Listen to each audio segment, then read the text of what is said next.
தூத்துக்குடி மாவட்டம் ஸ்ரீவைகுண்டத்தில் 2 நாட்களாக ரயிலில் சிக்கி தவித்த பயணிகள் மீட்கப்பட்டு வாஞ்சி மணியாச்சி ரயில் நிலையத்திலிருந்து சிறப்பு ரயில் மூலம் சென்னைக்கு அனுப்பி வைக்கப்பட்டனர்.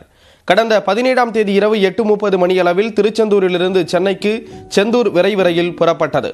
கனமழை வெள்ளத்தால் தண்டவாளம் தெரியாததால் ஸ்ரீவைகுண்டத்தில் அந்த ரயில் நிலையத்தில் நிறுத்தப்பட்டது.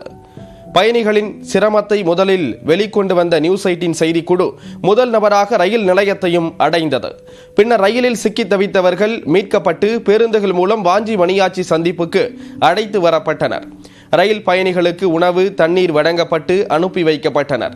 அப்போது ரயில் நிலையத்திற்குள் வர சிரமப்பட்ட மூதாட்டியை மணியாச்சி காவல் நிலைய ஆய்வாளர் சுகந்திர தேவி கைத்தாங்கலாக அழைத்து வந்து அமரச் செய்தார்.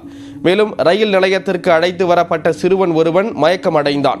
உடனடியாக சிறுவனுக்கு மருத்துவ குழுவினர் சிகிச்சை அளித்தனர். பின்னர் ஏற்பாடு செய்யப்பட்டிருந்த சிறப்பு ரயில் மூலம் 957 பயணிகள் சென்னைக்கு அனுப்பி வைக்கப்பட்டனர்.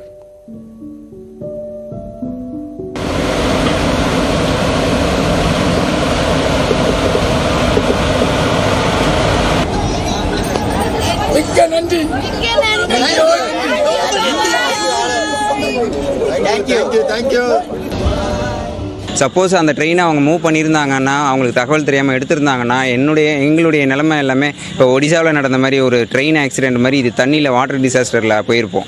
எல்லாருமே பெட்டி எல்லாமே அதில் கடந்து போயிருக்கோம். ஸோ அந்த மாதிரி விஷயம்லாம் நடக்காமல் இன்றைக்கி நாங்கள் நல்லா இருக்கோம்னா 2 விஷயம். ஒன்று மீடியா, இன்னொன்று வந்து மேலூர் புதுக்குடி மக்கள். நியூஸ் 18 ஃபுல்லாகவே எடுத்துக்கிட்டாங்கப்பா, அண்டர்டேக் பண்ணிவிட்டு ஃபுல்லாகவே லைவில் காட்டிகிட்டு இருக்கிறாங்க. நான் பார்த்துட்டு தான்ப்பா இருக்கேன்.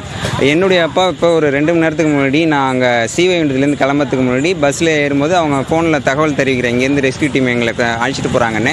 அப்போ அவங்க சொன்னாங்க, ரெஸ்கியூ டீம் வந்து அவங்களை நேராக மணியாச்சி ஸ்டேஷனுக்கு கொண்டு போகிறாங்களாம், நியூஸ் 18 லைவில் வந்துட்டு இருக்குப்பா அப்படின்ற விஷயத்த அவங்க மூலியமாக தான் நான் தெரிஞ்சுக்கிட்டேன்.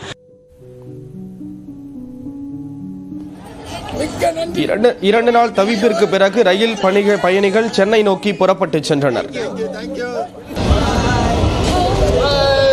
Happy journey.